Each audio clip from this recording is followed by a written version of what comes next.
एक नई वीडियो के साथ आज मैं फिर हाजिर हूं, आपका होस्ट दोस्त विक्रांत जोशी। आपका स्वागत करता हूं मेरे रिव्यू मास्टर में, जिसमें हम लेके आते हैं दिन भर की स्पेस और डिफेंस न्यूज की टॉप खबरें। यदि आपने इस चैनल को सब्सक्राइब नहीं किया हुआ तो अभी कर लीजिए और बेल आइकन को भी प्रेस कर दीजिए। यदि आप मुझे ट्विटर पर फॉलो करना चाहते हैं, लिंक डिस्क्रिप्शन में मिल जाएगा और स्क्रीन पर भी मिल जाएगा। अपनी सबसे पहली खबर की बात करेंगे तो वो भारत और रशिया रिश्तों को लेकर आ रही है। रशिया को थोड़ी सी गलतफहमी थी जिसको भारत ने सॉल्व कर दिया, दूर कर दिया।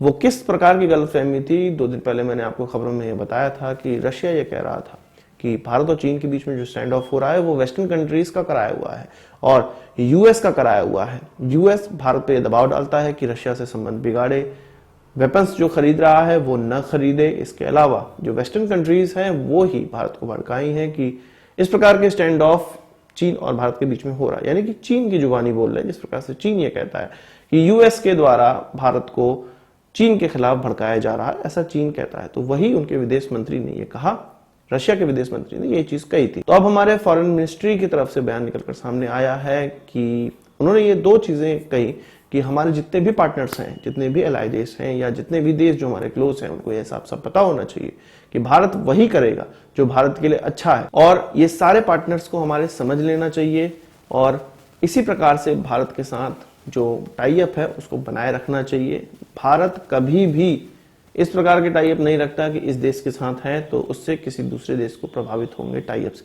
भारत के सभी देशों के साथ एक जैसे और इंडिपेंडेंट टाई अप्स होते हैं, किसी दूसरे देश पर डिपेंडेंट नहीं होते हैं। जैसा कि हम लोग हमेशा से ही जानते हैं, एक प्रकार से भारत ने जो भारत फ्लैग बेयरर था नॉन अलाइंड मूवमेंट का और अभी भी एक तरफ से है, तो ये सबको पता है कि भारत किसी देश की तरफ या किसी पूरे के पूरे खेमे की तरफ नहीं मुड़ता है। तो यही चीज फिर से हमारे फॉरेन मिनिस्ट्री के द्वारा क्लियर कर दिया गया है। इसके अलावा उन्होंने ये भी कहा कि रशिया जो पुराना पार्टनर है भारत का और एक बहुत अच्छा पार्टनर है, बहुत विश्वसनीय पार्टनर है, तो भारत का जो रशिया से टाई अप है वो किसी यूएस के भरोसे या यूएस के कहने पर नहीं बिगड़ने वाला। वही भारत चीन के रिश्तों की अब बात कर लेते हैं। 2 दिन पहले की खबरों में मैंने आपको बताया था कि भारत और चीन के बीच में जो 70 साल का जो पार्टनरशिप थी वो हो चुकी है और इस उपलक्ष्य में एक स्टैम्प जारी किया जाना था, चीन के द्वारा जारी किया जाना था, जिसका आरोप उसने भारत पर लगाया कि भारत की फॉरेन मिनिस्ट्री के द्वारा उचित फीडबैक नहीं दिया गया। इस कारण से ये स्टैम्प नहीं निकला, जो उनकी पोस्ट ऑफिस का स्टैम्प था वो नहीं निकला। तो अब इस पर भारत ने क्लैरिफिकेशन दिया है कि इस प्रकार की कोई भी चीज नहीं है, फीडबैक जैसी कोई बात नहीं है। न चीन ने इस बारे में बात की तो भारत ने भी इस बारे में बात नहीं की और किसी भी प्रकार का उन्होंने प्रोग्राम या प्लान नहीं बताया था भारत को कि इस तरह की चीज इस दिन होने वाली है। जाहिर सी बात है, यदि चीन के द्वारा ये स्टैंप निकाले जा रहे हैं तो वह भारत को कन्वे करना होगा, भारत को ये बताना होगा कि इस प्रकार के जो स्टैंप है उसकी डेट ये निकलेगी और तब जाके भारत उनको फीडबैक देता या भारत कहता कि हम आ सकते हैं या इस प्रकार के स्टैंप निकाल सकते हैं, नहीं निकाल सकते हैं, तब होता। पर इस प्रकार की दोनों ही देशों के द्वारा कोई बात नहीं की गई, तो फैक्चुअली चीन यहां पर गलत कह रहा है। इसके अलावा हमारे फॉरेन मिनिस्टर का भी नया एक बयान निकलकर सामने आया है। इसमें उन्होंने चीन को यह हिदायत दी है कि जो उन्होंने जितने भी अपना गुडविल बनाया था, भारत में गुडविल बनाया था और एक तरह से हम चीनी प्रोडक्ट का इस्तेमाल करते थे और ये जो गुडविल बना हुआ था चीन का, थोड़ा बहुत नाम जो बना हुआ था, बहुत समय में बना हुआ था, उसको इस प्रकार की हरकतें जो चीन अभी किया है उससे बहुत बड़ा धक्का लगा है और वो पूरे बिगड़ चुकी हैं। उन्होंने ये साफ साफ कहा कि जो पुराने गुडविल हैं वो अब बॉर्डर स्टैंड ऑफ से बिगड़ चुके हैं, ध्वस्त हो चुके हैं, जो कि वो कई बार कहते आए हैं कि अब जो भारत और चीन के बीच में खाई खुद चुकी है, जो अब सिनारियो है वो बहुत ज्यादा बिगड़ चुका है और इसको रिपेयर करना बहुत ज्यादा मुश्किल है। बात करें इंडियन नेवी की तो हमारे नेवी प्रमुख चीफ ऑफ डिफेंस स्टाफ के उस बात से इत्तेफाक नहीं रखते हैं जिसमें उन्होंने कहा था कि भारत को एयरक्राफ्ट कैरियर की जगह या एयरक्राफ्ट कैरियर के बदले सबमरीन पर इन्वेस्ट करना चाहिए, सबमरीन बनाना चाहिए।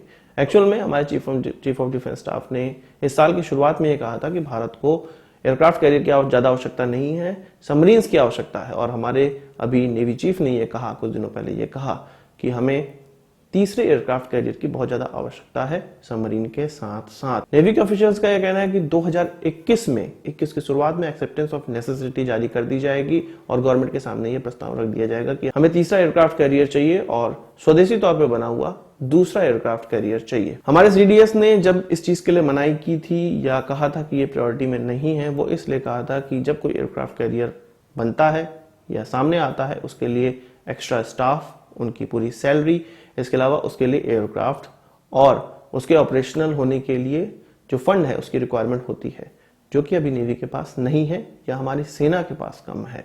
और CDS को यह काम सौंपा गया है कि वो प्रायोरिटी डिसाइड करें कि किस हथियार की हमें सबसे ज्यादा आवश्यकता है।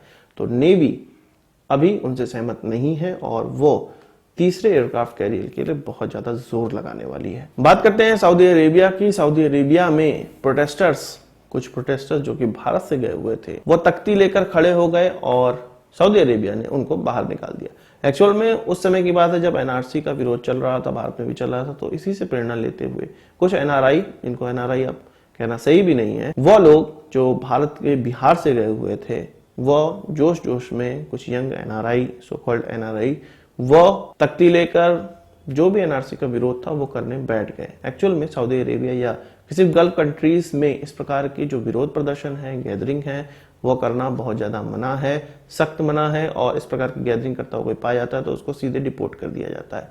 इस प्रकार के वो पाए गए। इसके बाद चाइनीज वायरस आ गया तो उनको डिपोर्ट अभी तक नहीं किया जा पा रहा था, अब जाके उनको डिपोर्ट कर दिया गया है। तो इससे CNRC पे मैं कुछ नहीं बोल रहा हूँ, इससे ये पता चलता है कि भारत में किस प्रकार की आज़ादी है। और सऊदी अरेबिया, जिसको मुस्लिम वर्ल्ड में कई ऐसे जनता में लोग हैं जो कि अपने आदर्श की तरह देखते हैं, वहां पर ये किस प्रकार से प्रोटेस्ट कर सकते हैं, नहीं कर सकते हैं, वो ये देख ही रहे होंगे। तो इसमें ये बात नहीं है कि सऊदी अरेबिया का इंडिया से टाइप बहुत अच्छा है, NRC के विरोध करने वाले को डिपोर्ट कर दिया गया। वहां नियम ही नहीं है कि आप इस प्रकार से कोई भी गैदरिंग कर सकें, इसलिए उसको डिपोर्ट किया गया है। बात करते हैं भारत और उज्बेकिस्तान की। आपको पता है कि उज्बेकिस्तान एक लैंडलॉक कंट्री है जो कि समंदर में एंट्री पाने के लिए ईरान और इसके बाद अफगानिस्तान पर डिपेंडेंट है। और ईरान और अफगानिस्तान में भी तब डिपेंडेंट है जब चाबार पोर्ट का इस्तेमाल करने योग्य वो रहे। तो इस पर भारत के साथ का बात होने वाला है 14 तारीख, जो कि 2 दिन बाद है, 14 दिसंबर 2020 को यह बातचीत होने वाली है। भारत, ईरान और उज्बेकिस्तान, इन तीनों ही देशों के अधिकारी आपस में बात करेंगे और चाबार पोर्ट का वो इस्तेमाल उज्बेकिस्तान इस्तेमाल कैसे कर सकता है, इस चीज पर बात होगी, इस चीज पर खाका खींचा जाएगा। एक्चुअल में उज्बेकिस्तान अफगानिस्तान तक रेलवे लाइन बना रहा है और इसलिए वो बना रहा है ताकि जो ईरान से अफगानिस्तान तक जाने वाली रेलवे लाइन है उसका इस्तेमाल वो चाबार पोर्ट तक पहुंचने में कर सके। तो इसी पर पूरा खाका खींचा जाना है।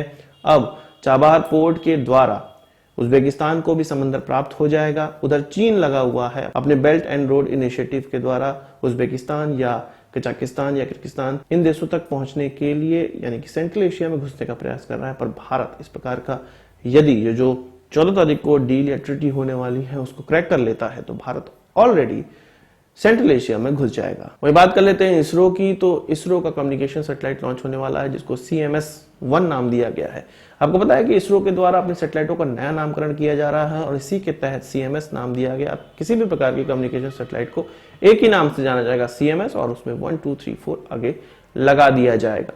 ये लॉन्च दिसंबर 17 में होने वाला है, दिसंबर 17 2020 को होने वाला है। दिन में 3:41 पे ये लॉन्च प्लान किया गया है। मौसम पे डिपेंड करेगा कि उस समय हो पाता है या नहीं। इसमें PSLV के एक्सेल वेरिएंट का इस्तेमाल किया जाएगा जो कि हैवी पेलोड ले जाने के लिए किया जाता है। इसमें 6 स्टेप ऑन मोटर होते हैं। आज की इस वीडियो के लिए बस इतना ही। आशा करता हूँ वीडियो पसंद आया होगा। आप इसको एक बड़ा थम्स अप जरूर देंगे। इस वीडियो संबंधित कोई सवाल सुझाव हो कमेंट बॉक्स में जरूर लाइएगा और यदि आपने हमारा चैनल तो सब्सक्राइब नहीं किया उसे भी कर लीजिए, क्योंकि हम इस प्रकार की वीडियो लाते रहते हैं। नमस्कार, थैंक यू, जय हिंद।